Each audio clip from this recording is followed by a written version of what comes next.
اب رمضان کا مہینہ قریب آ گیا، ذرا اس میں روزے رکھو اور دعائیں مانگو اور میرا قرآن سنو۔ الحمدللہ وکفا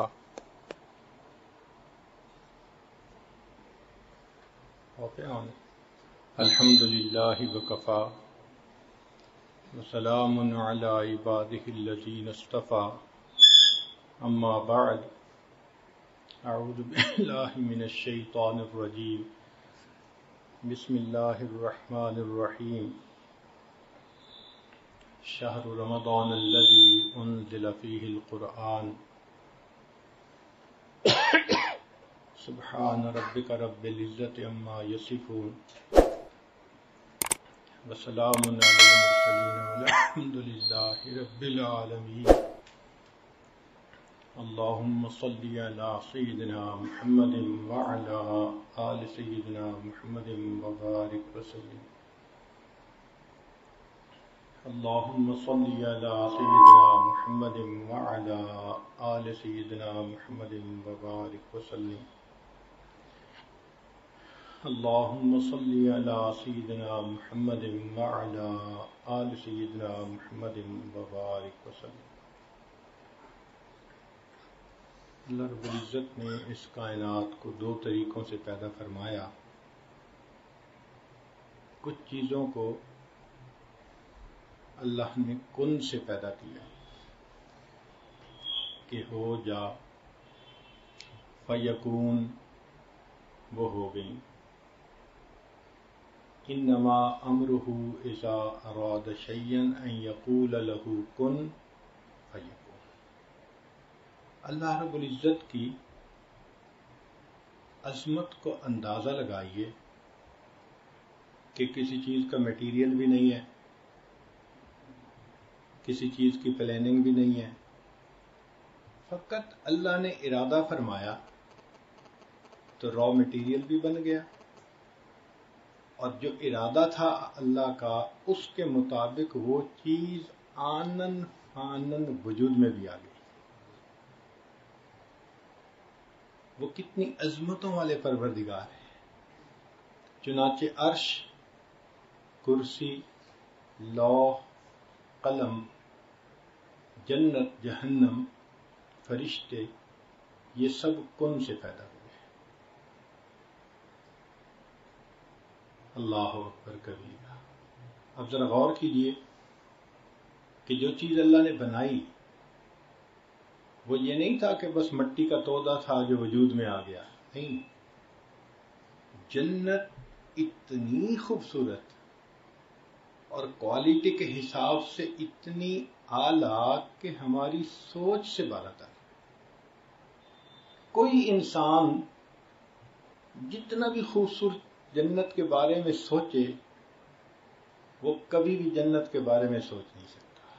ما لا عین رأت، کسی آنکھ نے وہ خوبصورتی دیکھی نہیں، ولا اذن سمعت، کسی کان نے اس کی خوبصورتی کا تذکرہ کبھی سنا نہیں، ولا خطر علی قلب بشر، کسی بشر کے دل پر اس کا گمان تک نہیں گزرا۔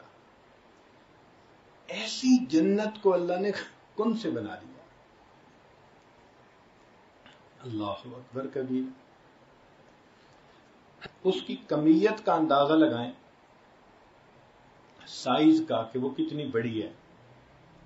حدیث پاک میں آتا ہے، نبی اسلام نے ارشاد فرمایا کہ میں اس جنتی کو دیکھ رہا ہوں جو سب سے آخر پہ جہنم سے نکل کر جنت میں جائے گا، لاسٹ ون، جہنم میں جل رہا ہوگا، پھر اللہ تعالیٰ اس کو جہنم سے نکال کے جہنم کے کنارے کھڑا کر دیں گے۔ جب اس کو یہ یقین ہو جائے گا کہ مجھے جہنم سے تو نکال دیا گیا، تو وہ اللہ تعالیٰ کی بارگاہ میں عرض کرے گا، یا رب، یا رب۔ اللہ تعالیٰ فرمائیں گے کیا چاہتے ہو؟ کہے گا اللہ مجھے اس جگہ سے تھوڑا فاصلے پہ کر دیجئے، لا اسمع حسیسها ولا ارى اہلها، نہ میں جہنمیوں کو دیکھنا چاہتا ہوں، نہ ان کے چیخ و پکار کو میں سننا چاہتا ہوں۔ مجھے اتنا دور کر دیں کہ مجھے نہ یہ منظر نظر آئے نہ آواز پہنچے. اللہ تعالیٰ اس کو دور کر دیں گے. فرشتہ آئے گا، اس کو ایک تالاب پر لے جائے گا اور کہے گا اغتسل فی ھذا الغدیر، اس تالاب کے اندر نہا لو. وہ ایسا پانی ہوگا کہ جب اس میں وہ نہلائے گا تو اس کے جتنے زخم ہوں گے وہ ختم، جو سیاہی ہوگی جل جل کے وہ بھی ختم، اور انتہائی خوبصورت جسم والا وہ انسان بن جائے. پھر وہ وہیں کھڑا ہوگا تو اس کو دور سے جنت کا منظر نظر آئیں گے تو دل میں خواہش اٹھے گی، تو کہے گا یا رب یا رب یا رب. اللہ تعالیٰ تو دلوں کے بھید جاننے والے ہیں. وہ فرشتے کو فرمائیں گے بھئی جاؤ پوچھو کیا کہتے ہیں. تو جب فرشتہ پوچھے گا تو وہ کہے گا بس وہ جو منظر دور سے نظر آ رہے ہیں نا، بس تھوڑا قریب سے نظر آئیں. چنانچہ اللہ تعالیٰ اس کو جنت کے اتنا قریب کر دیں گے.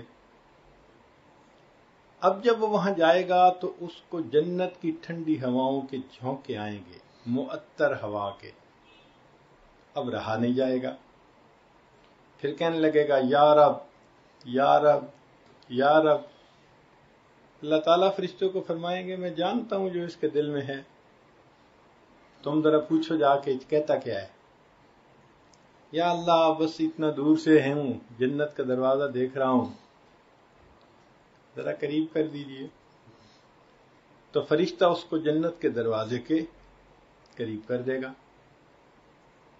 اب وہاں پر اس کو جنت اور زیادہ واضح نظر آئے گی، معطر ٹھنڈی ہوائیں آئیں گی.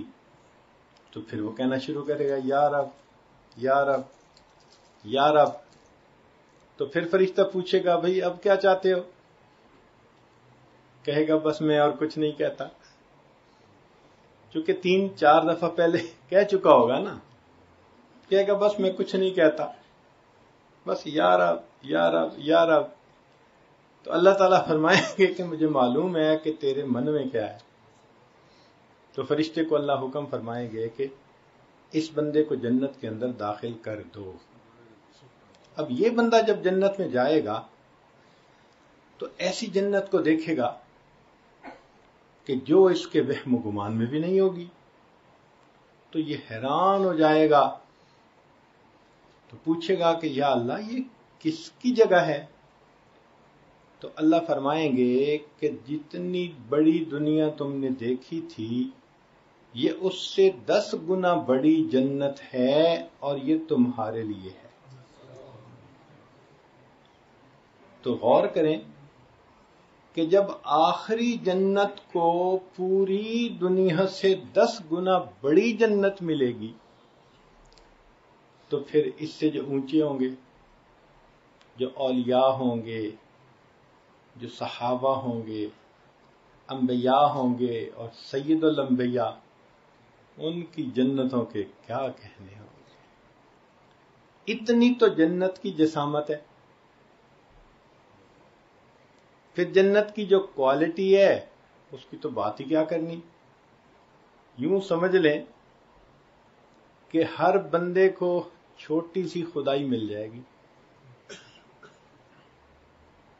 ہر بندے کو اللہ تعالیٰ کا حکم ہوگا وَلَكُمْ فِيهَا مَا تَشْتَهِي أَنفُسُكُمْ، جو تمہارا جی چاہے گا وہ ہو جائے گا.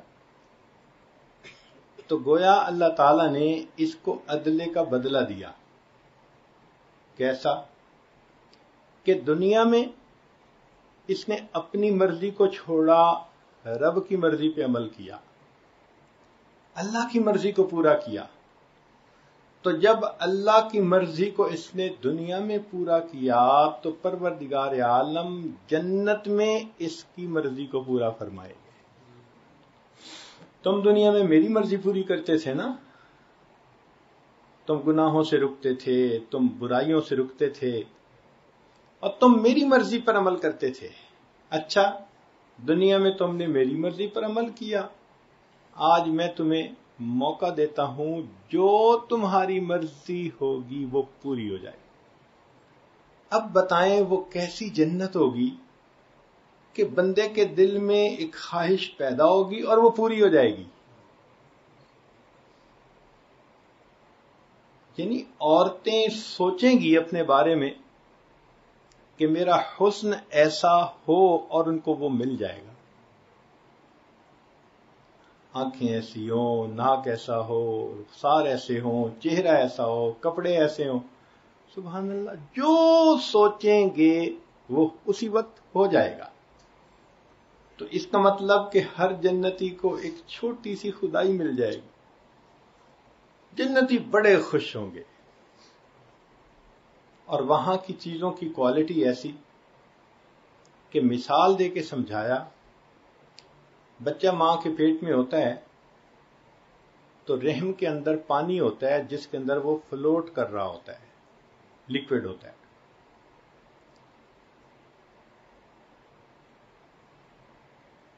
اسی لیے تو والدہ چلتی پھرتی کام کرتی ہے تو وہ شاک ابزاربر کا کام کرتا ہے. اگر یہ نہ ہوتا تو بچہ تو ماں کے بطن میں سے ہی رہ ہی نہ سکتا. تو اللہ رب العزت نے اس کو اس لیکوڈ کے اندر فلوٹنگ بنا دیا. اور دوسرا کہ جب عورت امید سے ہوتی ہے تو اس کے ماہانہ ایام ختم ہو جاتے ہیں. کیوں؟ کہ اب وہی جو ایام والا خون تھا وہ اس کی غذا بنتا ہے.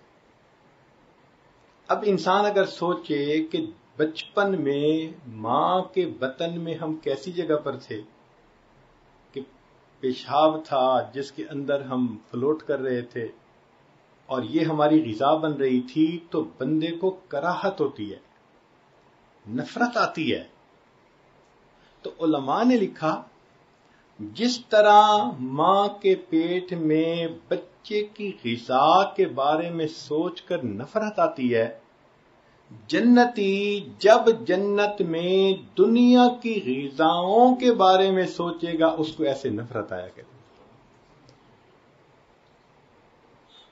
اب آج یہ مرغ ہے، یہ بریانیاں ہیں، یہ میکڈونلڈ کے کھانے ہیں، یہ سوپ ہے، یہ فلاں ہے، یہ چائنیز ڈشیں ہیں، ہم کتنا انجوائے کرتے ہیں. مگر جنت کے کھانے کیا ہوں گے کہ اس جگہ پر بندہ جب دنیا کے کھانوں کے بارے میں سوچے گا تو ایسے کراہت ہوگی، اوہو ہم دنیا میں یہ کھاتے پھرے.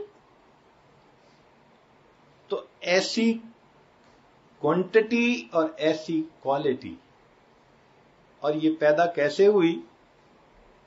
فقط کن سے پیدا ہو گئی. اور پھر اس کی ایک وسعت کا اندازہ لگائیے کہ سارے جنتی جنت میں ہوں گے، لیکن اللہ تعالیٰ ان کے عملوں کے برابر ان کو درجے عطا کریں گے. وَلِكُلٍّ دَرَجَاتٌ مِّمَّا عَمِلُوا، ہر بندے کو اس کے عمل کے برابر درجہ ملے گا. اور یہ درجے کی اکاؤنٹیبلٹی اتنی مائنیوٹ ہوگی کہ روایت میں آتا ہے کہ دو بندوں کی زندگی کے اعمال بالکل ایک جیسے ہوں گے، اور ان میں ایک نے ایک مرتبہ سبحان اللہ زیادہ کہا ہوگا تو زیادہ کہنے والے کا درجہ اونچا ہوگا بنسبت دوسرے کے. ایک مرتبہ سبحان اللہ کا ڈیفرنس بھی وہاں فیل ہو سکے گا. یا اللہ، اس لیے حدیث پاک میں ہے کہ لن يتحسر اہل الجنہ، اہل جنت کو کسی بات پہ حسرت نہیں ہوگی سوائے دنیا میں گزرے ہوئے ان لمحات کے جو انہوں نے اللہ کی یاد کے بغیر گزارے ہوں گے، کہ کاش اس میں بھی ہم اگر اللہ کو یاد کر لیتے تو آج ہمارے درجے کتنے بڑے ہوتے. آج ہم سبحان اللہ کو معمولی سا عمل سمجھتے ہیں، اور چاہیں تو ایک دن میں 1000 مرتبہ سبحان اللہ پڑھ سکتے ہیں، مگر نہیں پڑھتے، وقت ضائع ہوتا ہے۔ ایک دفعہ سبحان اللہ کا فرق بھی جنتی کے درجے کو نیچے سے اوپر کر دے گا۔ اور پھر سب سے بڑی بات دیکھیے، اللہ تعالیٰ جنتیوں سے پوچھیں گے کہ کیا تم سب مجھ سے راضی ہو، تمہیں کچھ اور چاہیے؟ وہ کہیں گے کچھ نہیں چاہیے۔ تو جب وہ کہیں گے کچھ نہیں چاہیے تو پھر اللہ تعالیٰ بالآخر فرمائیں گے اچھا میں تم سے راضی، آج کے بعد میں تم سے کبھی بھی ناراض نہیں ہوں گا۔ یہ خوشخبری سن کر جنتیوں کو جتنی خوشی ہوگی وہ جنت کی چیزوں کی لذتوں سے بھی زیادہ ہوگی کہ ہمارا رب ہم سے راضی، اب وہ کبھی ناراض نہیں ہوگا۔ یہ جنت جو اتنی تفاصیل اپنے اندر رکھتی ہے، یہ کیسے پیدا ہوئی؟ کن سے پیدا ہوئی۔ اللہ تیری عظمتوں پہ قربان جائیں، تیری خالقیت کے اوپر قربان جائیں کہ کن سے آپ نے ایسی چیز بنا دی۔ ایک دوسرا طریقہ مخلوق کو بنانے کا وہ ہے تدریجن بنانا۔ کیسے؟ آپ نے بیج ڈال دیا زمین میں تو وہ اگنا شروع ہوا، پھر پہلے پودا بنا، پھر پتے لگے، پھول لگے، پھر پھل لگے، پھر درخت بنتے اس کو 20-30 سال گزر جاتے ہیں۔ وہ 20-30 سال کے بعد بھرپور درخت نظر آتا ہے۔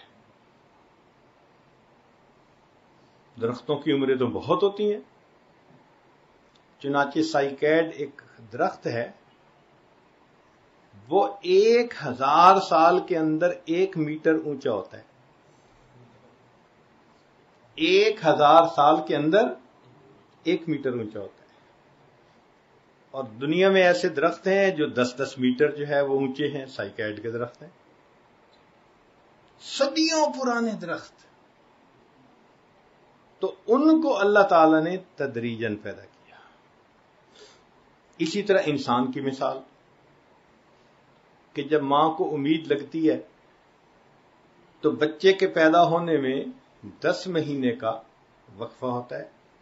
اس دوران اللہ تعالیٰ بچے کا جسم بنا دیتے ہیں اور پھر اس کی ولادت ہوتی ہے، مگر ولادت ہونے کے ساتھ ہی وہ کوئی کھانا نہیں کھانے لگ جاتا، دوڑنے نہیں لگ جاتا، وہ بچہ ہی ہوتا ہے۔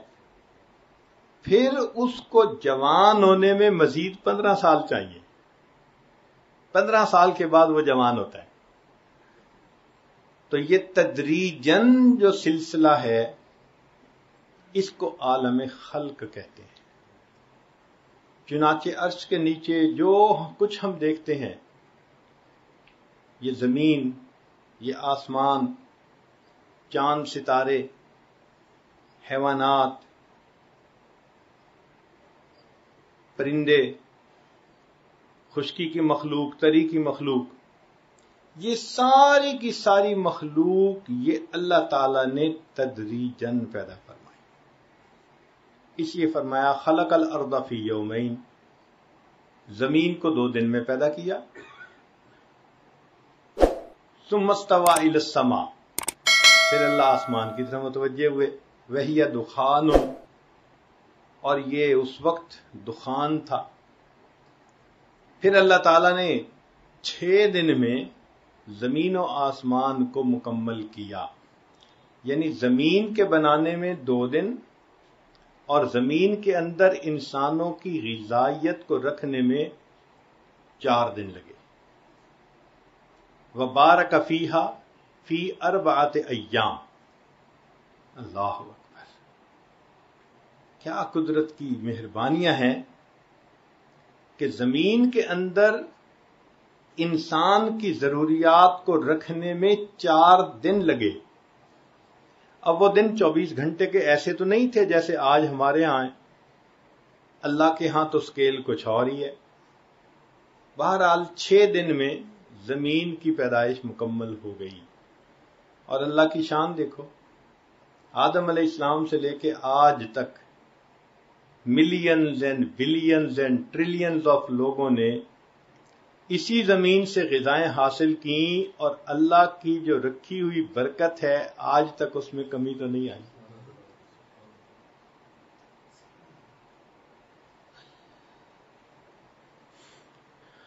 تو ایک عالم امر اور ایک عالم خلق. اس لیے اللہ تعالیٰ قرآن مجید میں فرماتے ہیں الا لہ الخلق والامر تبارک اللہ احسن الخالقین، کہ امر بھی اسی کا اور خلق بھی اسی کی. برکت والا ہے وہ پروردگار جس نے اتنا اچھا مخلوق کو پیدا کر دیا. اب ہم اگر انسان پر غور کریں تو انسان ان دونوں عالم کا مجموعہ ہے. انسان کا ایک جسم ہوتا ہے، ایک اس میں روح ہوتی ہے. جسم عالم خلق سے اور روح عالم امر سے. انما امرہ یسألونک عن الروح قل الروح من امر ربی، کہہ دیجئے کہ روح تو میرے رب کا امر ہے. تو روح عالم امر سے آئی اور جسم عالم خلق کا. تو دیکھیں انسان مجموعہ بن گیا عالم امر اور عالم خلق کا، دونوں کا. اب اگلی بات کہ جو چیز جہاں سے بنی اس کی غذا بھی وہیں سے. مثلا جسم اس کائنات سے بنا عالم خلق سے، سمجھے مٹی سے بنا، اس کی ساری ضروریات مٹی سے پوری ہوتی. پانی مٹی سے نکلتا ہے، روٹی کی فصل زمین سے، چاول کی فصل زمین سے، لباس کے لیے کاٹن کی فصل زمین سے، گھر بنانے کے لیے جو میٹیریل استعمال ہوتا ہے ماربل سمیت وہ سب کا سب زمین سے. جو انسان پھل کھاتا ہے، سبزیاں کھاتا ہے، سب زمین سے. سونا چاندی، انسان کی ضرورت کی ہر چیز زمین سے نکلتی ہے. یہ بدن کی ضرورت ہے. تو اللہ تعالیٰ نے جہاں سے جسم کو بنایا اس کی ضروریات کو بھی اللہ تعالیٰ نے وہیں رکھ دیا. اور روح کس سے بنا؟ عالم امر سے. تو روح کی غذا وہ بھی عالم امر سے آتی ہے، عرش کے اوپر سے. اور وہ کیا چیز ہے؟ وہ نور ہے. بدن کو کھانے پینے کی ضرورت ہوتی ہے، روح کو اللہ تعالی کی طرف سے آنے والے انوار و برکات کی ضرورت ہوتی ہے. یہ جسم کی غذا، وہ روح کی غذا. آج کے دور کی ایک بڑی غلط فہمی یہ ہے کہ ہم 24 گھنٹے جسم کی غذا کمانے اور کھانے میں مصروف رہتے ہیں، اور روح کی غذا کی طرف سے ہم کوتاہی کرتے ہیں، اگنور کرتے ہیں. آپ اگر گھر کے اندر ایک پودا لگائیں اور پانی دینا بھول جائیں تو کچھ دنوں کے بعد کیا ہوگا؟ مر جائے گا وہ پودا کمزور ہو کے. جس طرح پانی نہ ملنے سے پودا کمزور ہوتے ہوتے بالآخر مر جاتا ہے، روح کو اگر انسان غذا نہ دے تو روح بھی کمزور ہوتے ہوتے بالآخر مردہ ہو جائے. اس لیے انسان دیکھنے میں چل پھر رہا ہوتا ہے مگر دل مردہ ہوتا ہے. غذا جو نہیں دی، کبھی دھیان ہی نہیں دیا کہ غذا کیسی.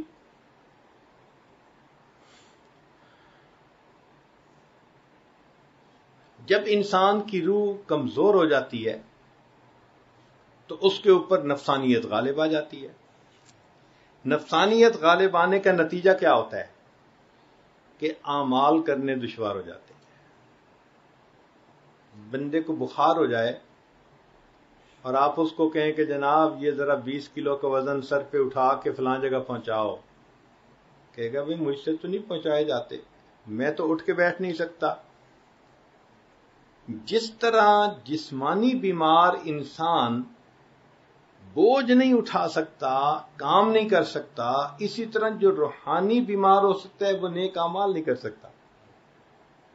اور اس کی دلیل قرآن عظیم الشان میں سے اللہ تعالیٰ فرماتے ہیں نماز کے بارے میں وَإِنَّهَا لَكَبِيرَةٌ إِلَّا عَلَى الْخَاشِعِينَ، کہ سوائے خاشعین کہ یہ نماز بھاری ہوتی ہے، بوجھ ہوتا ہے اس کا پڑھنا. کتنے لوگ ہیں جو صبح وقت کہتے ہیں جی فجر میں اٹھنا بڑا مشکل، کس قدر تجھ پہ گراں صبح کی بیداری ہے، ہم سے کب پیار ہے ہاں نیند تمہیں پیاری ہے. ایسے بندے کے لیے نگاہ کا پرہیز مشکل، سچ بولنا مشکل، نمازیں پڑھنا مشکل، تلاوت کرنا مشکل، ہر اچھا کام کرنا اس کے لیے مشکل ہوتا ہے. یہ اس بات کی دلیل کہ یہ انسان روحانی طور پر بیمار ہے. اور ایسے لوگ پھر دین سے بیزار ہوتے ہیں. لکھے پڑھے ہوں گے، بڑا مطالعہ ہوگا، مگر دین سے بیزار. دین ان کو پابندیاں نظر آتی ہیں اور دین ان کو سخت نظر آتا ہے اور مشکل نظر آتا ہے. کس وجہ سے؟ روح جو بیمار ہے. چنانچہ آپ غور کریں کہ آج کے دور میں ہم بیٹے کی شادی کسی لڑکی کے ساتھ کرتے ہیں تو ان کے جسم میچور ہوتے ہیں. خاوند کی عمر 22 سال اور بیوی کی عمر 20 سال.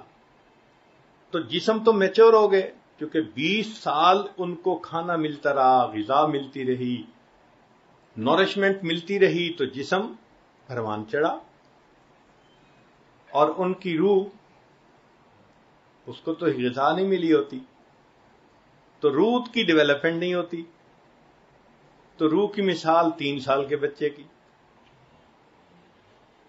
اس لیے شادی ہوتے ہی آپس میں جھگڑے شروع ہو جاتے ہیں. ان جھگڑوں کی بنیاد کیا ہوتی ہے؟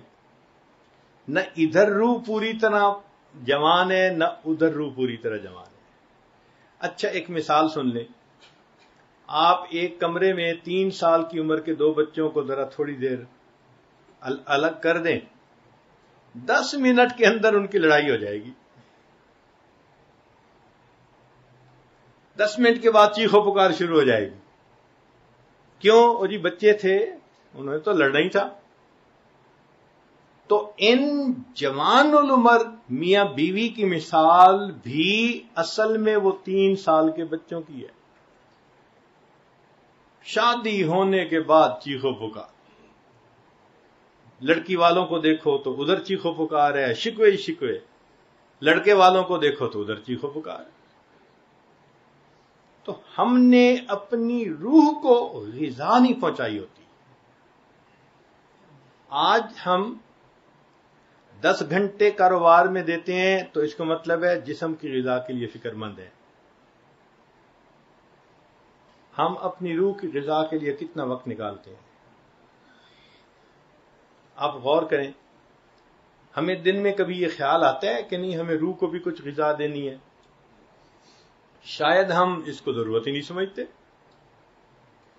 تو جب ضرورت ہی نہیں سمجھتے تو روح پرورش کیسے پائے گی؟ کیسے مضبوط ہوگی؟ کیسے توانا ہوگی؟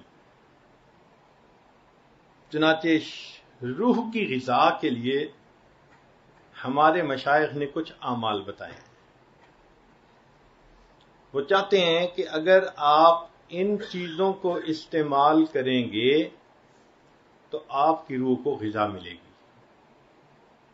سب سے پہلے درود شریف پڑھنا. یہ روح کی غذا کیسے؟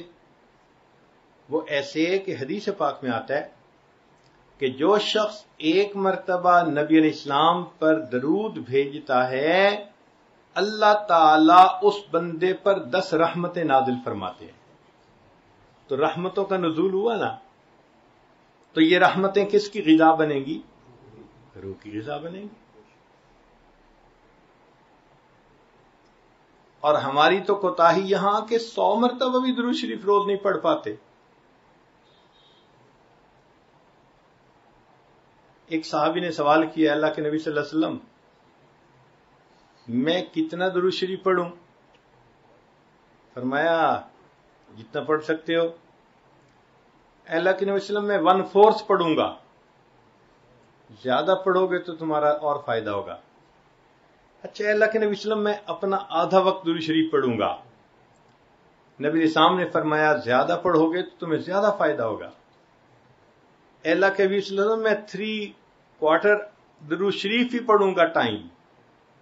فرمایا زیادہ پڑھو گے تو زیادہ فرمائے.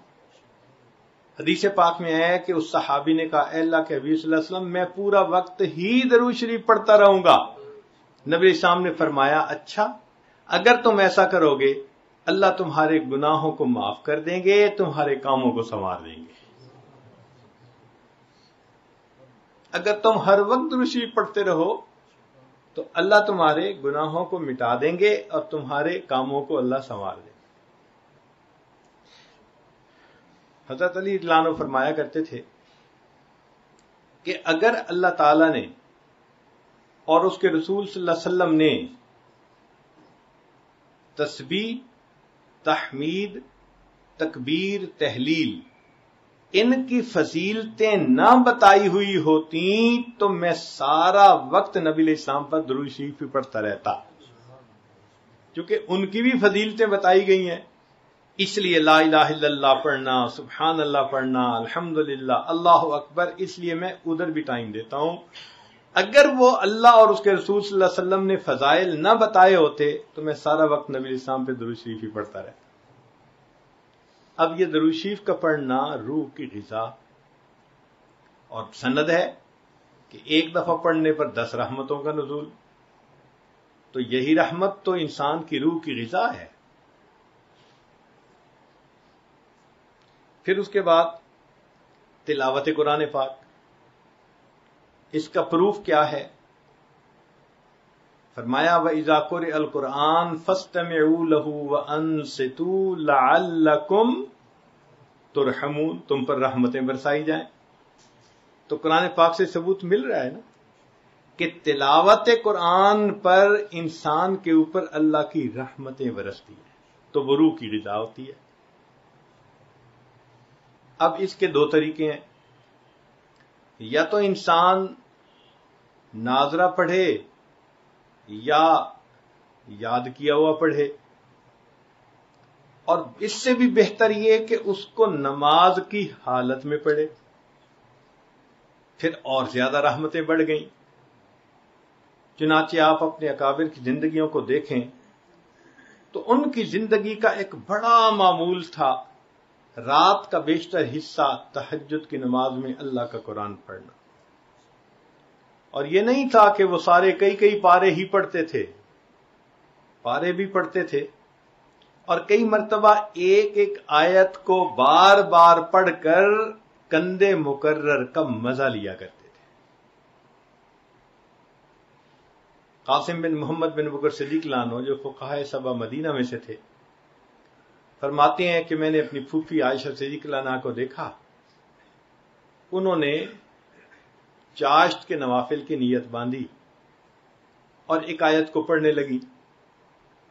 میں کافی دیر بیٹھا رہا. جب میں نے دیکھا ٹائم لگ رہا ہے تو میں نے سوچا میں بازار جاتا ہوں، فلاں کام کر کے آتا ہوں. فرماتے ہیں میں بازار بھی گیا، کام بھی سمیٹا. جب واپس گھر آیا تو میں نے دیکھا اسی جگہ پر وہ کھڑی اسی آیت کو بار بار پڑھ رہی تھی. اتنی دیر ایک آیت کی تلاوت ہوتی تھی جس پر گھنٹوں گزر جاتے تھے. اور نبی علیہ الصلوۃ والسلام بھی اتنا قرآن پڑھتے تھے تہجد میں، حتیٰ حتی یتورمت قدمہ، قدم مین مبارک کے اوپر ورم آ جاتا تھا۔ صدیق اکبر عنہ،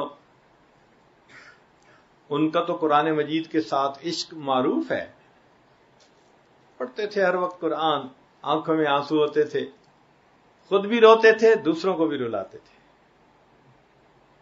اور عمر رضی اللہ تعالیٰ عنہ، سبحان اللہ، تو فجر کی نماز میں تلاوت کرتے تھے تو رونے کی آوازیں چوتھی صف میں جایا کرتی تھی۔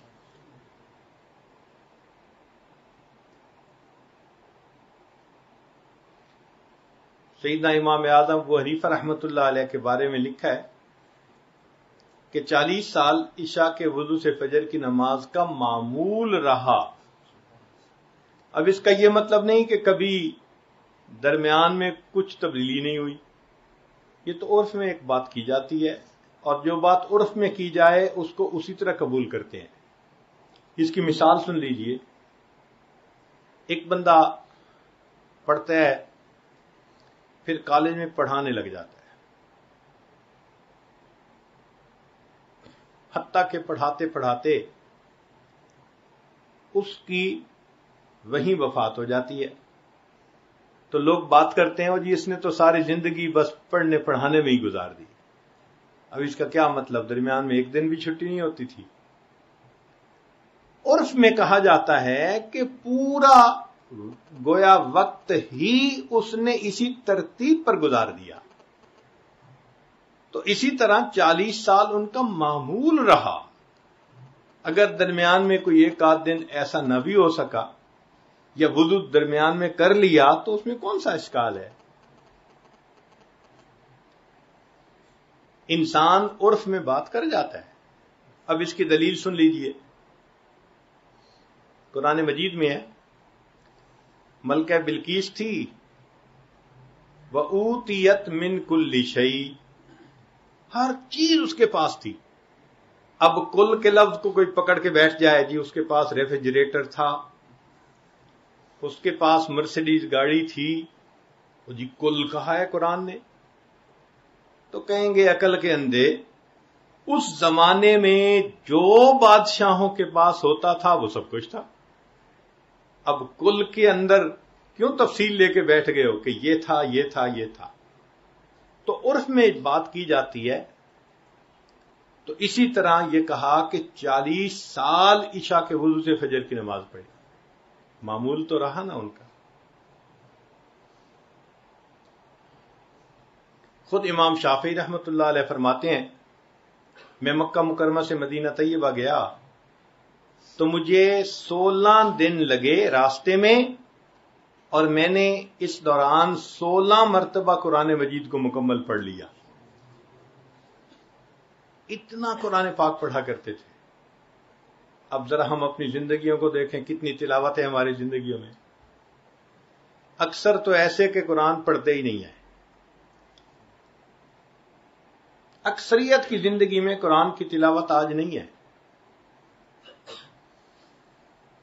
اور جو پڑھتے بھی ہیں تو وہ بھی پاؤ پڑھ لیا، آدھا پارہ پڑھ لیا، مشکل سے ایسے لوگ ہوں گے جو ایک پارہ پڑھتے ہوں گے۔ تو اس کا مطلب ہے کہ ہم اپنی روح کو غذا پہنچا ہی نہیں رہے۔ بھائی کھانا تو کھاتے ہیں دن میں 3 مرتبہ، اور اگر ایک دن کھانا نہ ملے، نہ ناشتہ، نہ دوپہر کا کھانا، نہ رات کا کھانا، تو اگلے دن اٹھتے ہوئے سر چکراتا ہے، کھڑا نہیں ہوا جاتا۔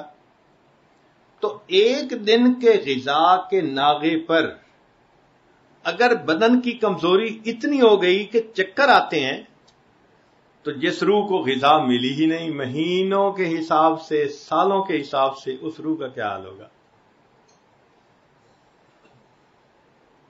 اس لیے اللہ تعالیٰ نے دن میں 5 وقت نماز متعین فرمائی کہ میرے بندوں کو دن میں 5 مرتبہ روحانی غذا ملنی چاہیے۔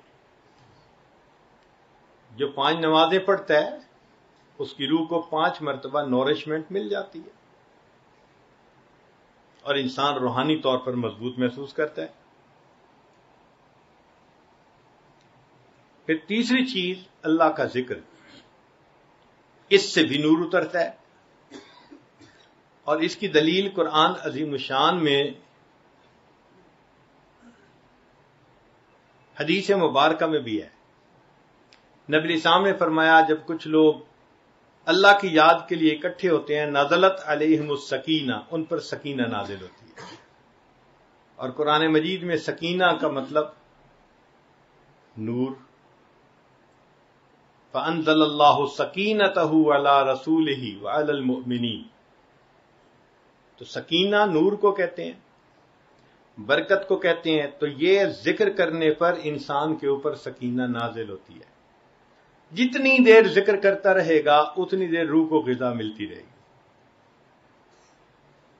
چاہے زبانی ذکر کرے یا چاہے قلبی ذکر کرے. اس لیے فرمایا کہ جب تم جنت کے باغوں میں جاؤ تو چر لیا کرو. صحابہ نے پوچھا جی جنت کے باغ کیا؟ فرمایا حلق الذکر، ذکر کے حلقے. تو معلوم ہوا کہ یہ جو ذکر کے حلقے ہیں ان پر اللہ کی طرف سے رحمتیں اترتی ہیں. اور حدیث پاک میں ہے کہ جب کچھ لوگ اکٹھے ہوتے ہیں من بلاد شتیٰ، مختلف شہروں سے، وقبائل شتیٰ، مختلف قبیلوں برادریوں کے، ایک جگہ اللہ کو یاد کرنے کے لیے اللہ ان کے اوپر اپنی رحمت نازل فرما دیتے ہیں. تو ذکر سے بھی انسان کی روح کو غذا ملتی ہے. اور ہم کتنا ذکر کرتے ہیں پوچھو ذرا. ناشتے میں لگتا ہے آدھا گھنٹہ، اور دوپہر کے کھانے میں ماشاءاللہ 1 گھنٹہ، اور رات تو باہر کھانے کی عادت ہوتی ہے نا کئی لوگوں کو، تو لگاتے ہیں 2 گھنٹے. تو جہاں کھانے پہ 3 گھنٹے 24 میں سے لگا دیے، وہاں ذکر کے لیے کوئی کہتا ہے 5 منٹ، کوئی کہتا ہے جی 2 منٹ، کوئی کہتا ہے 10 منٹ. بھائی اگر کسی پرائمری بچے کو کہے نا، پرائمری پڑھنے والے بچے کو کہ بچے تو نے 15 منٹ روزانہ پڑھنا ہے، وہ پرائمری امتحان میں پاس نہیں ہو سکتا، تو کیا 15 منٹ روزانہ مراقبہ کرنے والا ولایت کے امتحان میں پاس ہو جائے گا؟ اور نرسری کلاس میں 15 منٹ روز پڑھے اور پھر کتاب ہٹا لو اس سے، تو 15 منٹ پڑھ کے تو وہ نرسری میں پاس نہیں ہو سکتا. تو 15 منٹ مراقبے کر کے ہم کہاں ولایت کا نور پائیں گے؟ تو اس لیے ہمیں چاہیے کہ ہم ذکر زیادہ کریں. ہمارے مشائخ نے اس کا آسان طریقہ یہ بتا دیا کہ بھئی دیکھو تم ہر وقت بیٹھے تو نہیں رہ سکتے سب کام چھوڑ کے، تو اس کا بہترین طریقہ دست بکار دل بیار، ہاتھ کام کاج میں مشغول، دل اللہ کی یاد میں مشغول. تو تمہیں گھنٹوں وہ رحمت، وہ نور اپنے دل میں جمع کرنے کا موقع مل جائے گا. یہ نغمہ فصل گلو لالا کا نہیں پابند، بہار ہو کے خزاں لا الہ الا اللہ. جو بھی ماحول ہو، جو بھی موسم ہو، جو بھی سیزن ہو، ہر حال میں لا الہ الا اللہ. اور اللہ تعالیٰ چاہتے ہیں کہ میرے بندے میری یاد میں زندگی گزاریں. شاعر نے لکھا، غضب کیا تیری یاد نے مجھے آ ستایا نماز میں. یعنی کہنا وہ یہ چاہتے ہیں کہ اللہ تعالیٰ میں نے نماز کی نیت باندھی تو میرا دل آپ کی طرف متوجہ ہو گیا. غضب کیا تیری یاد نے مجھے آ ستایا نماز میں، میرے وہ بھی سجدے ادا ہوئے جو قضا ہوئے تھے نماز میں. جو قضا ہوئے تھے وہ سجدے بھی ادا ہو گئے، اس لیے کہ آپ کی محبت سے جو میں نے نماز پڑھی. تو ہمیں بھی چاہیے کہ ہم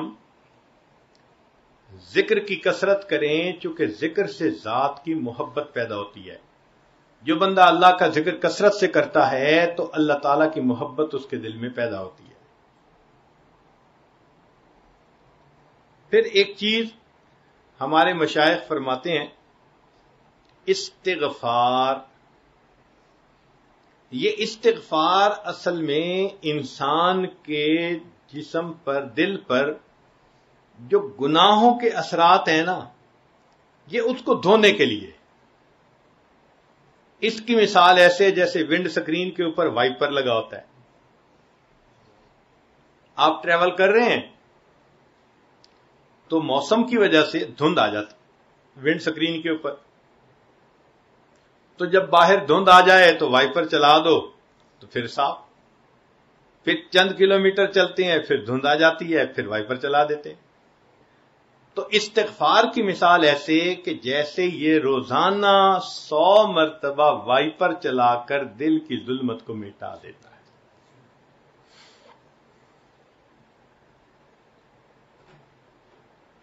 تو یہ اعمال دیکھنے میں تو ایسے ہیں جیسے وہی نفلی کام ہے، لیکن اگر غور کریں تو یہ نفلی کام نہیں، یہ روح کی غذا ہے. اب یہ اعمال چونکہ عام زندگیوں سے نکل چکے. آج کل تو بچہ پیدا ہوتا ہے تو ذرا ہوتا ہے بڑا تو اس کو نرسری میں لگا دیتے ہیں، سکول میں، کالج میں. تو سکول کالج جانے والے بچوں کو ان معمولات کا کیا پتہ؟ جب وہ ان معمولات سے بالکل ناآشنا ہے، اس کا مطلب ان کی روح کو نورشمنٹ مل ہی نہیں رہی، نیوٹریشن مل ہی نہیں رہی. نتیجہ کیا ہوا؟ آپ سکول کالج کے بچوں کو دیکھیں، ان پر نفسانیت غالب ہوتی ہے، شہوات غالب ہیں، خواہشات غالب ہیں، ذرا سی بات پہ لڑنے کے لیے آمادہ ہو جاتے ہیں. یہ علامات ہیں کہ ان کی روح ابھی صحیح طرح پروان نہیں چڑھی. کئی مرتبہ جسمانی بیماریوں کا علاج دوا لینے میں ہوتا ہے، اور کئی مرتبہ اس کا طریقہ کار اور ہوتا ہے. اس کو کہتے ہیں شعاؤں سے علاج. جیسے کسی آدمی کو اگر کینسر ہو جائے تو شعاؤں سے علاج کرتے ہیں، اس کو ایکسپوز کرتے ہیں شعاؤں کے سامنے، تو اس سے اس کا کینسر وہ ختم ہو جاتا ہے، کنٹرول ہو جاتا ہے. تو اللہ تعالیٰ نے یہ بھی ایک طریقہ رکھا ہے کہ اگر تمہارے دل میں گناہوں کے کینسر زیادہ ہو گیا اور تم خود اتنے عمل نہیں کر پا رہے، تو طریقہ یہ ہے کہ تم کسی صاحب باطن، صاحب بصیرت بندے کے ساتھ اپنا تعلق جوڑ لو. جب تم کسی سے تعلق جوڑو گے تو اس کے قلب کی مثال ایسی ہی ہے جیسے شعائیں ڈالنے والا کوئی آلہ ہوتا ہے، وہ شعائیں ڈال کے گناہوں کو مٹا دیتا ہے. جیسے عام آلہ شعائیں ڈال کے انسان کے جسم سے کینسر کو ختم کر دیتا ہے، شیخ کے دل کی وہ توجہات انسان کے دل سے گناہوں کا کینسر ختم کر دیتی ہے. تو یہ شعاؤں کے ذریعے علاج کہلاتا ہے. اور ویسے بھی ہم نے دیکھا کہ لوہے کو اگر مقناطیس کے ساتھ اگر ملائیں اور کچھ عرصے کے بعد الگ ہٹائیں تو وہ لوہا خود مقناطیس بن جاتا ہے، میگنیٹزم ٹرانسفر ہو جاتا ہے اس میں. اسی طرح جن کے دل میں اللہ کی محبت ہوتی ہے، ان کے ساتھ تعلق جوڑنے سے انسان کے اپنے دل میں بھی اللہ کی محبت بڑھ جاتی ہے، تو اس سے روح میں بیداری آ جاتی ہے. یہ تعلق بھی ہمیں چاہیے کہ ہم اپنے بڑوں سے جوڑیں. ان اللہ والوں کی مثال ایسی ہے، کسی نے کیا خوبصورت بات کہی، رؤیتہ شفا و موعظتہ دوا. ان کا دیکھ لینا وہ شفا ہوتی ہے اور ان کا واز کر دینا انسان کے لیے دوا ہوتی ہے. رؤیتہ شفا و موعظتہ دوا. اور ایک اور عجیب بات کہی، ينتفع برؤیتہ قبل روایتہ. ان کے بولنے سے پہلے ان کے دیدار سے ہی انسان کو نفع مل جاتا ہے، حالانکہ انہوں نے کلام نہیں کیا ہوتا. ينتفع برؤیتہ قبل روایتہ، ان کی روایت سے پہلے ان کی رؤیت سے ہی نفع مل جاتا ہے. بات ہی نہ کریں پھر بھی فائدہ ہوتا ہے.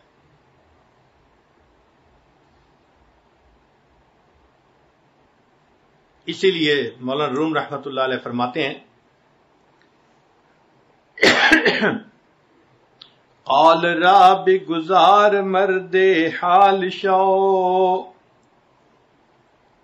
پیش مرد کامل پامال شو، صد کتاب و صد ورق در نار کن، جان و دل را جانب دلدار کن۔ کسی اللہ والے کے قدموں میں اپنے آپ کو پامال کر دو، دل سنور جائے گا۔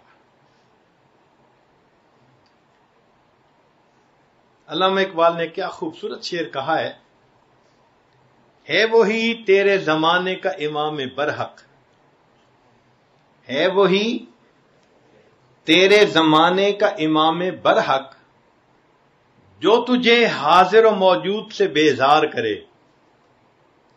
یعنی ایسا شیخ کہ جس کی صحبت میں رہ کے جو حاضر موجود ہے اس سے انسان بیزار اور اس کا آخرت کی طرف رجحان ہو جائے۔ حدیث پاک میں فرمایا التجافی عن دار الغرور، دھوکے والے گھر سے انسان کا دل کٹ جائے، والانابۃ الی دار الخلود، ہمیشہ رہنے والے گھر کی طرف اس کا رجحان لگ جائے تو یہ مومن کی پہچان ہے۔ وہی تیرے زمانے کا امام برحق، جو تجھے حاضر و موجود سے بیزار کرے، موت کے آئینے میں تجھ کو دکھا کر رخ دوست، زندگی تیرے لیے اور بھی دشوار کرے۔ وہ تجھے موت کے آئینے میں دکھائے کہ دیکھو، دیکھنے میں یہ موت ہے، حقیقت میں یہ تمہارے یار کا وصل ہے۔ موت کے آئینے میں تجھ کو دکھا کر رخ دوست، زندگی تیرے لیے اور بھی دشوار کرے۔ تو جب انسان کو یہ محسوس ہو کہ مرنے کے بعد اللہ سے وصل ہوگا تو پھر تو وہ موت کی تمنا کرے گا نا، اور پھر وہ آخرت کی تیاری کرے گا۔ ہے وہی تیرے زمانے کا امام برحق، جو تجھے حاضر و موجود سے بیزار کرے، موت کے آئینے میں تجھ کو دکھا کر رخ دوست، زندگی تیرے لیے اور بھی دشوار کرے، دے کے احساس زیاں تیرا لہو گرما دے۔ احساس زیاں مطلب ہے نقصان کتنا ہو چکا، اس کا احساس پیدا کرے۔ مثال کے طور پہ آج کی اس مجلس میں جو آدھی گفتگو آپ نے سنی تو اس کے سننے کے بعد یہ احساس دل میں ضرور ہوتا ہے کہ ہم نے اپنی روح کو بہت اگنور کیا، ہم نے تو معمولات ہی نہیں کیے، روح کو غذا ہی نہیں پہنچائی، تو ہماری روح تو اتنی کبھی نہیں ہوگی۔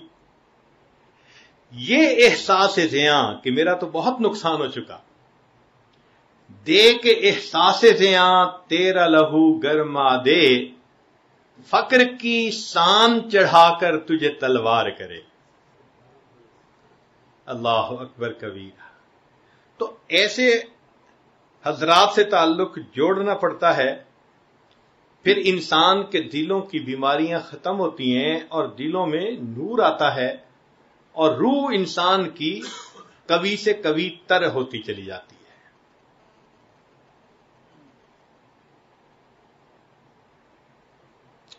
چھٹی بات جس سے کہ انسان کو روح کو غذا ملتی ہے وہ ہے روزے رکھنا۔ اب رمضان کا مہینہ قریب آ گیا۔ بھوکا رہنا اصل میں ملکوتی عمل ہے، ملائکہ کا عمل ہے۔ ملائکہ کھاتے پیتے نہیں ہیں، تو جب انسان بھوکا پیاسا رہتا ہے تو وہ ملکوتی عمل کرتا ہے، فرشتوں والا عمل کرتا ہے۔ تو یہ ملکوتی عمل اس کے دل کے منور ہونے کے لیے بہت کافی ہوتا ہے۔ چنانچہ رمضان المبارک رحمتوں کا مہینہ، رحمتوں کا خزینہ، ہر روزے پر انسان کی روح کو انوارات ملتے ہیں۔ اس لیے رمضان شروع ہوتے وقت اپنی حالت کو دیکھیں اور رمضان ختم ہونے کے بعد حالت کو دیکھیں، آپ کو خود اپنی روحانیت میں ایک بلندی نظر آئے گی۔ اس کی مثال یوں سمجھیں کہ جیسے فیکٹریز چلتی ہیں اور 24 گھنٹے چل رہی ہوتی ہیں، تو ان کے ہاں ہر سال ایک مینٹیننس کا مہینہ ہوتا ہے. فرٹیلائزر فیکٹری جی مینٹیننس کا مہینہ فلاں ہے، اس مہینے میں پورے پلانٹ کو بند کر دیتے ہیں، اور پھر ہر موٹر کو کھول کے اس کے بیرنگ بدلتے ہیں، پمپ کو کھول کے اس میں ویئر ٹیئر ہوتی ہے تو حالات اس کے پرزے بدل دیتے ہیں، اس کو ٹھیک کر دیتے ہیں، گریس کر دیتے ہیں، حتیٰ کہ جب اچھی طرح مینٹیننس ہوتی ہے تو وہی مشین پھر دوبارہ 1 سال پھر چلنے کے لیے تیار ہو جاتی ہے. تو اللہ رب العزت نے انسان کی باطنی مینٹیننس کے لیے رمضان کا مہینہ بنا دیا. میرے بندو، تم پچھلے 11 مہینے جو گناہ کرتے رہے، تمہاری آنکھوں پہ اس کا اثر، زبان پہ اثر، دل پہ اثر، لہذا آؤ ذرا اس میں روزے رکھو اور دعائیں مانگو اور میرا قرآن سنو. سحری کرو گے، افطاری کرو گے، ہم سے مانگو گے تو ہم تمہارے جسم کے ان تمام زنگ کو ختم کر دیں گے اور ہم روحانی طور پر تمہیں ایک نئی زندگی پھر عطا کر دیں گے. چنانچہ رمضان مبارک کا مہینہ انسان کی روحانیت کی بلندی کے لیے بہت اہم ہے. آپ حیران ہوں گے، حدیث پاک میں ہے کہ نبی علیہ السلام اس مہینے کا انتظار فرماتے تھے. بھئی انتظار تو اسی چیز کا کرتے ہیں نا جو بہت قیمتی ہوتی ہے. دعا مانگتے تھے، اللہم بارک لنا فی رجب و شعبان و بلغنا رمضان. اللہ رجب اور شعبان میں برکت عطا فرما اور بخیریت رمضان تک پہنچا. جس مہینے کے آنے کی دعائیں مانگتے تھے اللہ کے حبیب صلی اللہ علیہ وسلم، وہ مہینہ کتنا بابرکت مہینہ ہوگا. سیدہ صدیقہ لانا فرماتی ہیں جب رمضان آتا تھا تو نبی علیہ السلام کے اندر میں 3 تبدیلیاں محسوس کرتی تھی. پہلی تبدیلی کہ اللہ کے حبیب صلی اللہ علیہ وسلم دعا میں بہت خشوع فرماتے تھے، بہت رو رو کے دعائیں مانگتے تھے، اور عبادت میں اپنے آپ کو تھکا دیتے تھے اور اللہ کے راستے میں دونوں ہاتھ سے خرچ کر دیا کرتے تھے. اب عبادت زیادہ کرنا یا دعا لمبی مانگنا تو یہ تو روح کی غذا ہے. تو گویا رمضان المبارک میں اللہ کے پیارے حبیب صلی اللہ علیہ وسلم روح کی غذا زیادہ پہنچانے کے لیے خوب کوشش کیا کرتے تھے.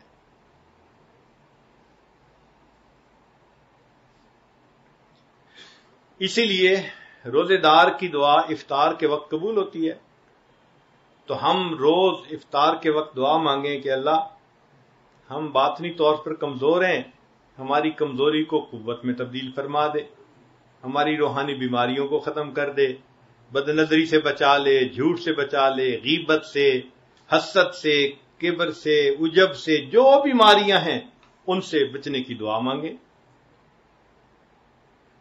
اور اسی لیے جبریل علیہ السلام نے یہ دعا مانگی، برباد ہو جائے وہ شخص جس نے رمضان کا مہینہ پایا اور اس نے اپنی مغفرت نہ کروائی. اور اللہ کے حبیب صلی اللہ علیہ وسلم نے اس دعا کے اوپر آمین کی مہر لگا دی. ماں بچے کو کبھی بد دعا نہیں دیتی، تو جو اللہ کے حبیب صلی اللہ علیہ وسلم ماں سے بھی زیادہ اپنے امتی سے محبت کرنے والے ہوں، وہ کیسے بد دعا دے سکتے ہیں؟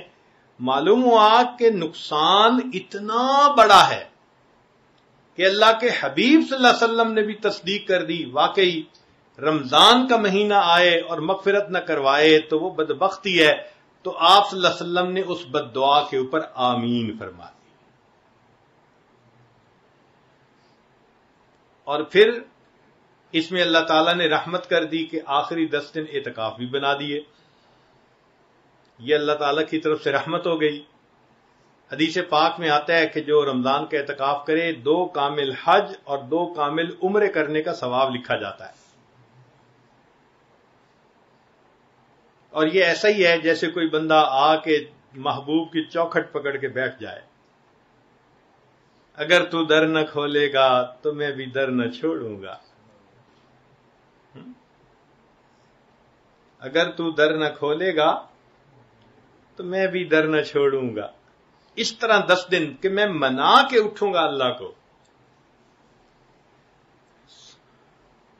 اجازت ہو تو آ کر میں بھی شامل ان میں ہو جاؤں. اجازت ہو تو آ کر میں بھی شامل ان میں ہو جاؤں. سنا ہے کل تیرے در پر ہجوم عاشقاں ہوگا. تو 20ویں روزے اللہ کے در پر ہجوم عاشقاں ہوتا ہے. اعتکاف والے گھروں کو چھوڑ کے آ جاتے ہیں. بس اللہ اب تیرے در پر پڑے ہیں اور تجھے منا کے اٹھیں گے. جو حضرات سنت اعتکاف نہ کر سکیں وہ محروم بھی نہ رہیں. چھٹی کا دن اعتکاف کر لیں نفل کی نیت سے. بہترین طریقہ تو پھر یہی ہے کہ نفل کی نیت 10 دن کی کر لیں, مسجد سے تیار ہو کے دفتر جائیں اور دفتر سے تیار ہو کے مسجد آ جائیں, تاکہ جتنا وقت بھی نفل اعتکاف میں گزرے اتنا تو گزر جائے. تو اس رمضان میں ہمیں چاہیے کہ ہم اپنی روح کو جتنی غذا پہنچا سکتے ہیں وہ پہنچائیں, تاکہ روحانی طور پر بھی ہم بالغ ہو جائیں, قوی ہو جائیں.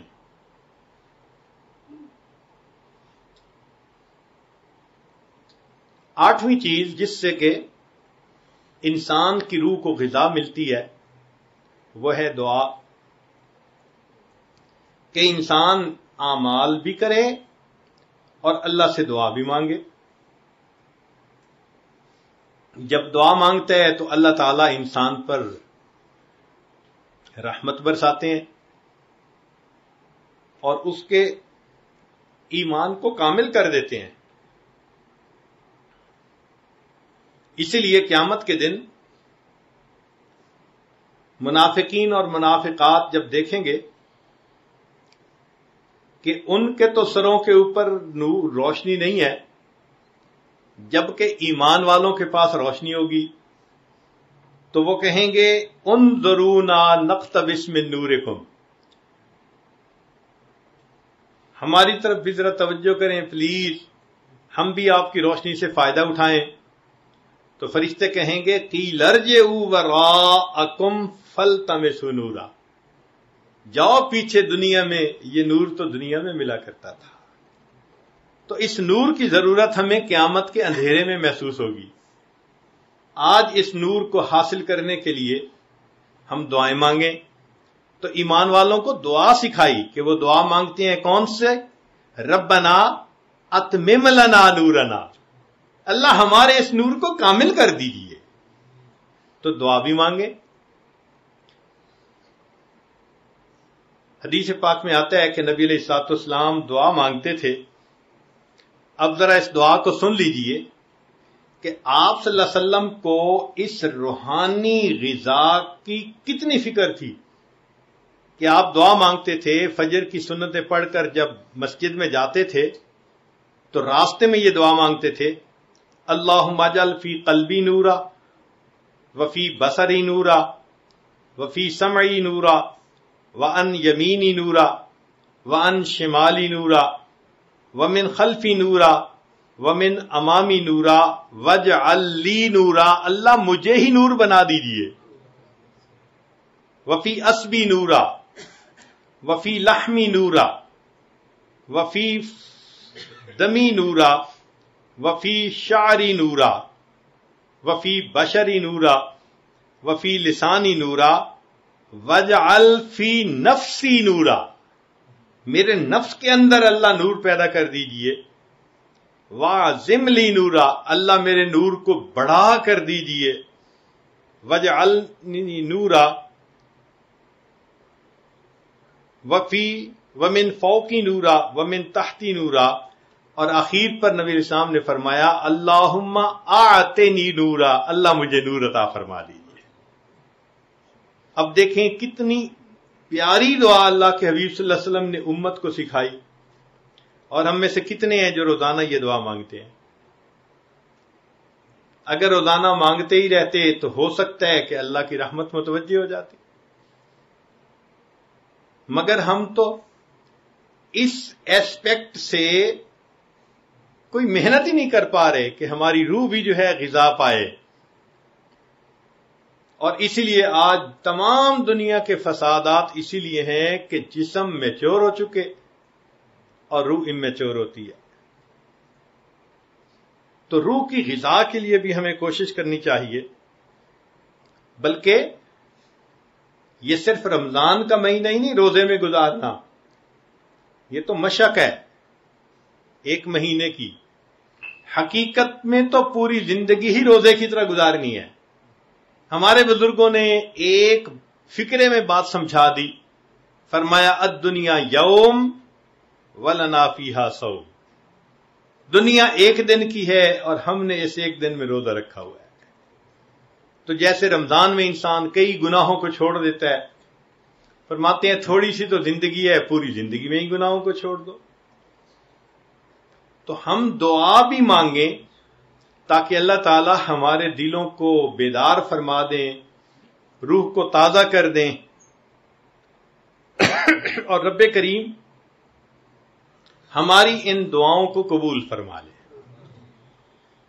آج عبادت کر لیں گے، محنت کر لیں گے، اس کا نتیجہ کل قیامت کے دن اپنی آنکھوں سے دیکھیں گے. اور اگر غفلت برتیں گے تو پھر جیسے ہی اس دنیا سے آنکھیں بند ہوگی، انسان کو اس وقت اپنے نقصان کا احساس ہوگا کہ میں کتنا بڑا نقصان کر بیٹھا. اس دنیا کے اندر میں نے تیاری کوئی نہ کی. اس کی مثال یوں سمجھیں کہ ماں کا پیٹ بچے کے آرگن ڈیولپ ہونے کی جگہ ہے.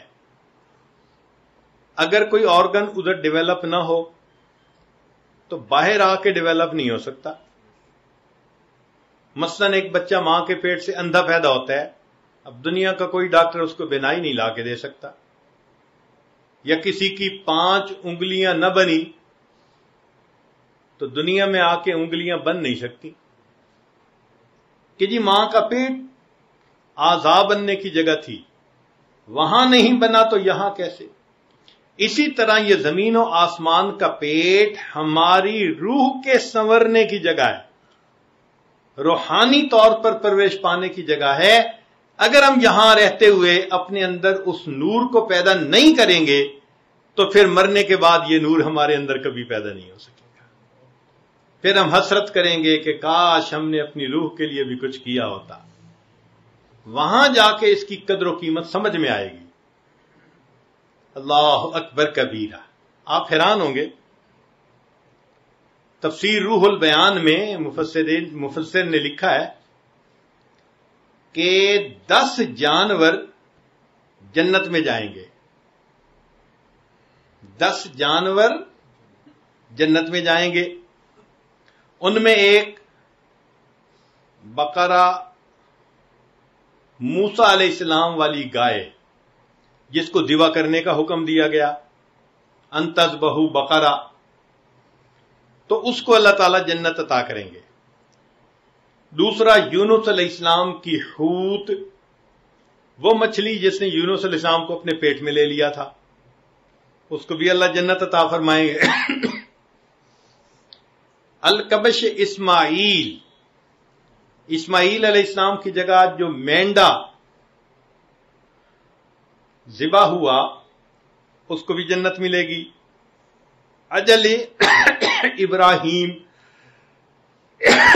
جب فرشتے آئے تھے اور ابراہیم علیہ السلام نے ایک بچڑے کو ذبح کیا، اجل سمین، تو وہ بھی جنت میں جائے گا. پھر نمل سلیمان، سلیمان علیہ السلام کے سامنے جس چیونٹی نے گفتگو کی تھی، یا ایتھا النمل ادخلوا مساکنکم، وہ چیونٹی بھی جنت میں جائے گی. ہدہد بلقیس، وہ ہدہد پرندہ جو بلقیس کے پاس موسیٰ علیہ حضرت سلیمان علیہ السلام کا مکتوب لے کر جایا گیا، تو اس کو بھی اللہ تعالیٰ جنت عطا فرمائیں گے. پھر ناقہ صالح علیہ السلام، حضرت صالح علیہ السلام کو ایک اونٹنی ملی تھی جو اتنا دودھ دیتی تھی کہ پوری قوم سیراب ہو جاتی تھی، اور اسی میں اس قوم کی آزمائش تھی۔ پھر نبی علیہ الصلوۃ والسلام کی ناقہ، جو نبی علیہ السلام کی اونٹنی جس پر آپ صلی اللہ علیہ وسلم سوار ہوئے، اور وہ ابو ایوب انصاری رضی اللہ عنہ کے دروازے پر آ کر بیٹھ گئی، وہ بھی جنت میں جائے گی۔ اور حمار عزیر علیہ السلام کا گدھا، قرآن میں جس کا تذکرہ بھی ہے، اور کلب اصحاب کہف کا کتا، وہ بھی جنت میں جائے گا۔ اس کے بارے میں لکھا ہے علماء نے کہ جب اصحاب کہف جا رہے تھے تو جب یہ شروع میں ساتھ لگا تو انہوں نے اس کو بھگانے کی کوشش کی، مگر یہ ساتھ ساتھ رہا۔ تو شاعر نے کہا، نہ میں بھوکاں تے نہ میں ٹوکاں تے نہ میں شور مچاواں، نیکاں دے لڑ لگیاں شالا میں بھی جنت جاواں۔ اس کتے کو بھی جنت ملے گی۔ اب جب مفسرین نے تفسیر میں یہ بات لکھ دی تو غور کرنے کی بات ہے کہ قیامت کے دن گائے جب دیکھے گی کہ میں تو جا رہی ہوں جنت، اور یہ حضرت انسان جو میرا مالک تھا یہ جا رہا ہے جہنم میں، تو گائے تو کہے گی نا، میں نے ہی تو دودھ دے کے تمہیں پالا تھا، اور تمہارے گوشت کی خاطر میں نے تو ذبح ہونے میں بھی انکار نہ کیا، میں تو اپنے مقصد میں کامیاب ہو گئی ایک جانور ہو کر، تو کیسا میرا مالک تھا کہ تو اپنے مالک کو راضی نہ کر سکا۔ مچھلی کہے گی کہ دیکھو میں تو زندہ بھی حاضر تھی، مردہ بھی حاضر تھی، مچھلی کو حلال کرنے کی ضرورت نہیں ہوتی، وہ حلال ہی ہوتی ہے، تو دیکھو میں نے تو اپنے مالک کو راضی کر لیا، مجھے اپنے دسترخوان پہ کباب بنا کر رکھنے والے، چبا چبا کے کھانے والے، کتنی حسرت کی بات کہ تو اپنے مالک کو راضی نہ کر سکا۔ مینڈا بھی کہے گا، میرے گلے پہ چھری پھرتی تھی اور میں کوئی رکاوٹ نہیں کرتا تھا، آج میں جنت جا رہا ہوں تو انسان ہو کے جہنم گیا۔ مینڈا بھی کہے گا، بچڑا بھی کہے گا، حتیٰ کہ چیونٹی بھی کہے گی کہ دیکھو میرے جسامت اتنی تھی کہ تم اپنے پاؤں کے نیچے مسل دیتے تھے، تمہیں پتہ بھی نہیں چلتا تھا، اور تمہاری میرے اوپر نظر بھی نہیں پڑتی تھی۔ اتنی چھوٹی ہو کر اگر میں نے اپنے مالک کو راضی کر لیا، اے انسان تجھے تو اللہ نے بڑی صفات سے نوازا تھا، تو اپنے مالک کو کیوں نہ راضی کر سکا۔ خود پرندہ کہے گا، میں نے اپنے رب کو راضی کیا، جنت مل گئی، اے انسان کاش تو بھی اپنے رب کو راضی کر لیتا۔ اونٹنی کہے گی کہ دیکھو ہم نے اپنے رب کو راضی کر لیا، تم اپنے رب کو راضی نہ کر سکے۔ اور عجیب بات تو یہ ہے کہ گدھا بھی اس دن انسان کو دیکھ کر کہے گا، اے انسان تو مجھے نفرت کی نظر سے دیکھتا تھا، تو مجھے گدھا کہتا تھا، میرا نام دنیا میں گالی بن گیا تھا، جس سے ناپسندگی کا اظہار کرنا چاہتا تو اسے گدھا کہا کرتا تھا، تو جتنا بوجھ ڈالتا تھا میں نے کبھی انکار نہ کیا، میں نے گدھے ہو کے رب کو راضی کر لیا، تو نے انسان ہو کے رب کو راضی نہ کیا، تو گدھی سے بھی گیا گزرا بنا، اور پھر کتا بھی تو ہوگا۔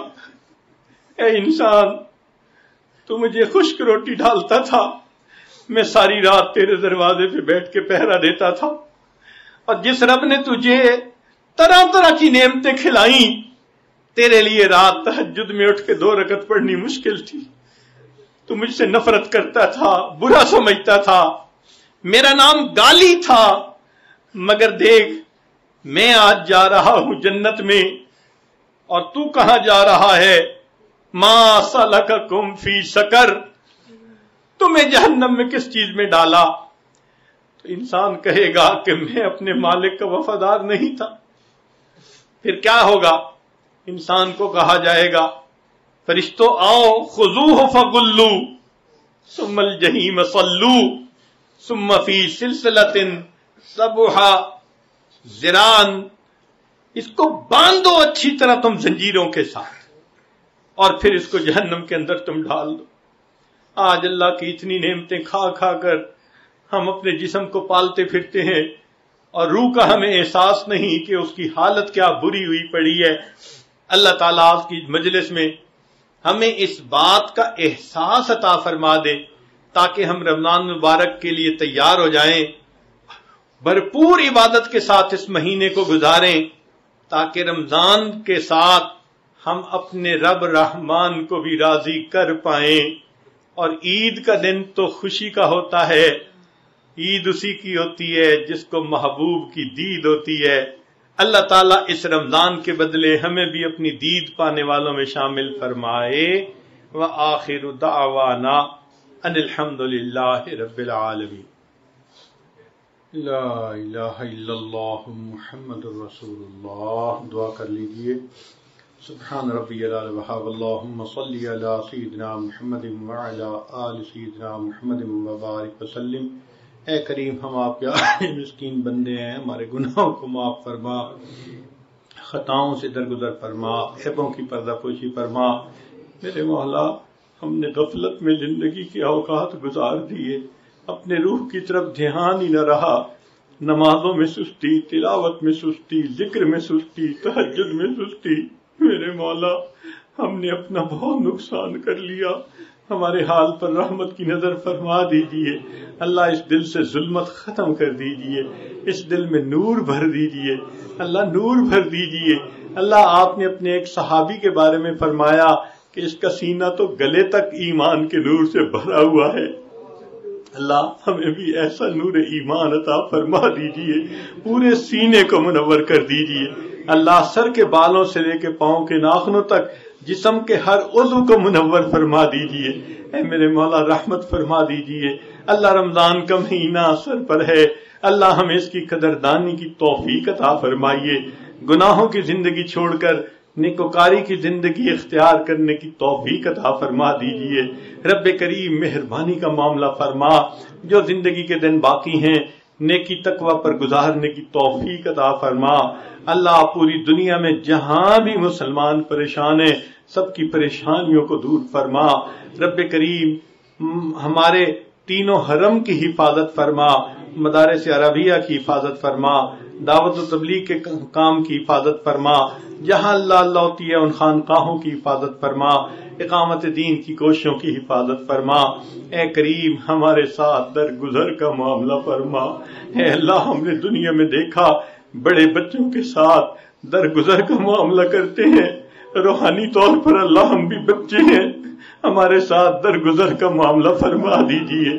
اللہ، درگزر کا معاملہ فرما دیجئے۔ اے اللہ، ماں باپ بچوں کی چھوٹی چھوٹی تمناؤں کو پورا کر کے خوش ہو جاتے ہیں، اللہ ہمارے دل کو ایمان کے نور سے بھر دیجئے، دل کو منور فرما دیجئے۔ اللہ، ہماری اس تمنا کو اپنی رحمت سے پورا فرما دیجئے۔ اے کریم، جو زندگی کے ایام باقی ہیں نیکی تقوی پر گزارنے کی توفیق عطا فرما، رزق کی پریشانیوں کو دور فرما۔ اللہ، جسمانی بیماریوں کو دور فرما، روحانی بیماریوں کو دور فرما۔